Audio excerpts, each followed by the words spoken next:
Okay, thank you honourable member. माननीय सदस्य Shri Hanuman Beniwal ji. Thank you sir, thank you. Please. Supreme court का मामला आ गया।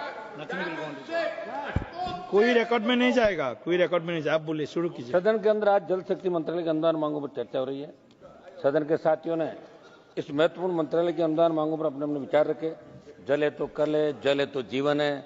और हम तो उस इलाके से आते हैं मारवाड़ के, जहाँ जल को घी से भी ज्यादा संजो के रखा जाता था। लोग 5-5, 7-7 किलोमीटर तक मटकी से महिलाएं अपने घड़े से उनसे पानी लाती थी। आज भी बड़े बड़े तालाब वहां बने हुए।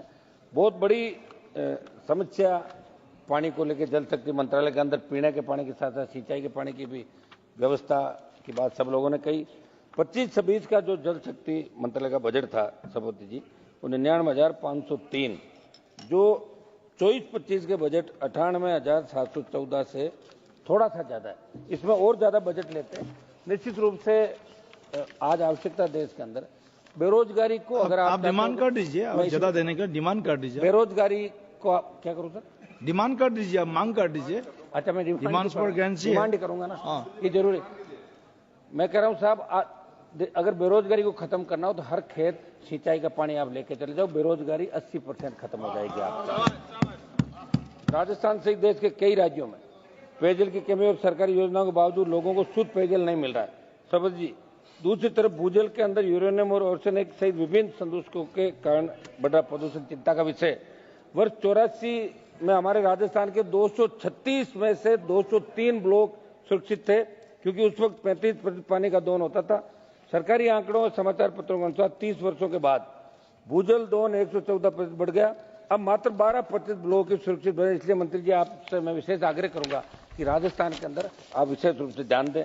आज देश के संदर्भ में बात करें तो भारत की कृषि भूमि का बड़ा हिस्सा वर्षा पर निर्भर है, और हमारे राजस्थान का भी बड़ा हिस्सा वर्षा पर निर्भर है, यानी सिंचाई के लिए वर्षा जल पर निर्भर ज्यादा है।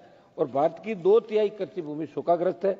आपने वर्ष 15-16 में प्रधानमंत्री कृषि सिंचाई योजना शुरू की, उसका दायरा बढ़ाया जाए और अटल भूजल योजना की प्रभावी मॉनिटरिंग की जाए।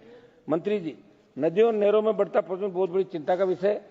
अब करोड़ों रुपए बजट खर्च होने के बावजूद, कानून होने के बावजूद नदियों में प्रदूषण नहीं रुक रहा है। पंजाब से राजस्थान के अंदर जो पानी आता है उसमें हमारे जिले नागौर, बीकानेर, गंगानगर, हनुमानगढ़, जोधपुर के इलाके, जहां लुधियाना की फैक्ट्रियों का अपशिष्ट उनके अंदर पड़ता है और रासायनिक जो इसके अंदर पड़ता है, उससे कैंसर ट्रेन के नाम से हमारी ट्रेन चल रही, उस ट्रेन का नाम ही कैंसर ट्रेन है। तो वहाँ ट्रीटमेंट प्लांट जो लग रहे हैं, आप उसका विशेष रूप से ध्यान दें। आप खुद वहाँ दौरा करें और लोगों को शुद्ध पानी कैसे पिलाएं, इसकी व्यवस्था करें। ये राजस्थान का हमारा बहुत बड़ा क्षेत्रफल है। राजस्थान कृषि प्रधान राज्य है सबद, यहाँ जीवन यापन के लोग कृषि पर निर्भर रहते हैं तथा कृषि का विकास सिंचाई पर निर्भर है, लेकिन वहाँ सिंचाई के साधन नहीं है। कोटा, हनुमानगढ़, गंगानगर और कुछ इलाकों को छोड़ दे तो बाकी वर्षा पर सारा राजस्थान निर्भर है। राजस्थान में कुल सतही जल का मात्र 1.16% जल उपलब्ध है और 61.11% हिस्सा मरुस्थल है। जनवरी 2024 तक प्राप्त सरकारी आंकड़ों को हमारे राजस्थान में इंदिरा गांधी नहर जल संसाधन विभाग के अधीन मात्र 39,43,43,155 हेक्टेयर सिंचित क्षेत्र है, जबकि हमारे नागौर सहित पश्चिम राजस्थान की बात करूं तो केवल और केवल बारिश पर निर्भर है। समझ महोदय, ERCP की तर्ज पर ERCP मैं जल शक्ति मंत्री जी से पूछना चाहूंगा कि हमारे पूर्वी राजस्थान के 13 जिलों में पेयजल और सिंचाई के लिए ERCP योजना बनी। वो हमने खूब सदन के अंदर मामले उठाए, आंदोलन में चले, जिसे आपने और राजस्थान सरकार ने संशोधित करके PK ERCP नाम दिया। अब राजस्थान सरकार ने उसका नाम राम सेतु लिंक परियोजना किया। क्या भारत सरकार इसके लिए 90% राशि देगी या नहीं, ये अभी उल्लेख नहीं हुआ। और आपने जो राजस्थान और मध्य प्रदेश में MOU करवाया, उसमें राजस्थान और MP को कितना कितना पानी मिलेगा, ये भी आप क्लियर करें। दूसरा मेरा निवेदन है, मेरे संसदीय क्षेत्र के नागौर, डीडवाना, कुचामन जिले के साथ पश्चिम राजस्थान के तमाम वो 1 दर्जन जिले जिनके लिए ERCP की तर्ज पे WRCP आप पश्चिम राजस्थान नहरी परियोजना विकसित करें और एक राष्ट्रीय परियोजना का उसको आप नाम ऐसे क्या करें। यमुना जल समझौता और राजस्थान और हरियाणा के बीच यमुना जल समझौते को लेकर दिल्ली में राजस्थान और हरियाणा के CM की मंत्री जी के साथ मीटिंग हुई, पाटिल साहब के साथ। राजस्थान के मुख्यमंत्री ने कहा कि राजस्थान के शेखावाटी अंचल, सीकर, झुंझुनू और इन इलाकों को हम पानी देंगे पीने का, सिंचाई का।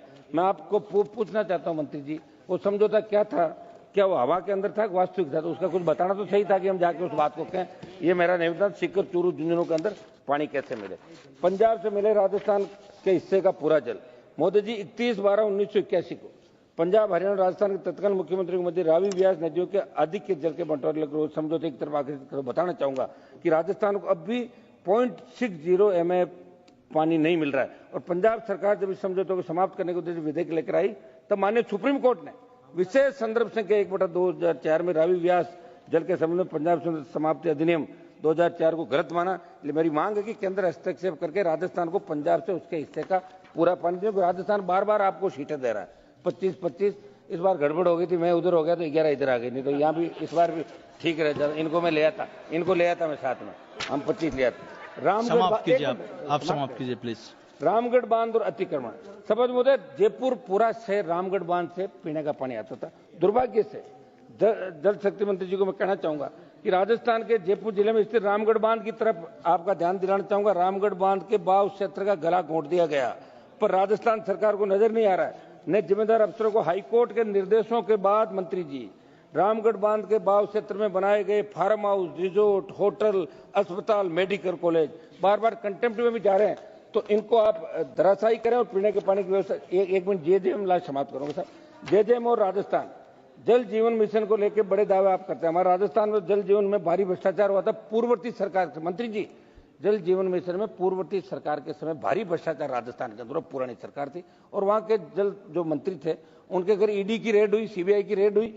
और आपने घोषणा पत्र के अंदर ये बात की, जैसे हम सत्ता के अंदर आएंगे उन सबको सलाखों के पीछे डालेंगे, सीबीआई जांच करेंगे। मैं आपको बताना चाहूंगा यहाँ के आपके जो पूर्ववर्ती सरकार मतलब, एक मिनट सब कर रहा हूँ, पूर्ववर्ती सरकार कौन है? पूर्ववर्ती का बता दिया ना, राजस्थान की पूर्ववर्ती। हाँ, राजस्थान की पूर्ववर्ती सरकार के मंत्री के घर पे ईडी की रेड हुई।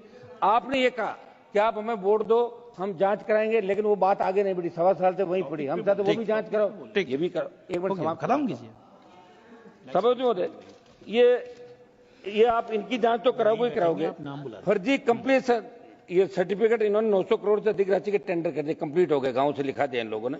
और राजस्थान में तो जन स्वास्थ्य अभियंत्रिक मंत्री अभी वर्तमान में, वो भी भ्रष्टाचार में लिप्त अफसरों की फील्ड पोस्टिंग दे रहे हैं। धन्यवाद जी, हनुमान बेनीवाल जी, बहुत बहुत धन्यवाद। पूरा माननीय सदस्य श्री चंद्रशेखर जी, 30 सेकंड, चंद्रशेखर जी, 30 सेकंड पक्का? हाँ, ठीक है, ठीक। मैं आपसे यही मांग करूंगा कि आपके दल की कथनी और करने में कोई अंतर नजर नहीं आना चाहिए। आप जांच कराएं। मेरी मांग है कि राजस्थान में जल जीवन में तमाम घोटालों की जांच आप सीबीआई से करवाएं और दोषी नेताओं के खिलाफ कार्रवाई करें। राजस्थान और पानी का, एक मिनट समाप्त कराऊं श्री चंद्रशेखर जी, सर, एक सेकंड प्लीज प्लीज सुनिए। हम देखो, श्री चंद्रशेखर आप शुरू कीजिए, आपका समय शुरू हो गया। चंद्रशेखर जी, आपका समय शुरू हो गया जी, प्लीज। सब झगड़ा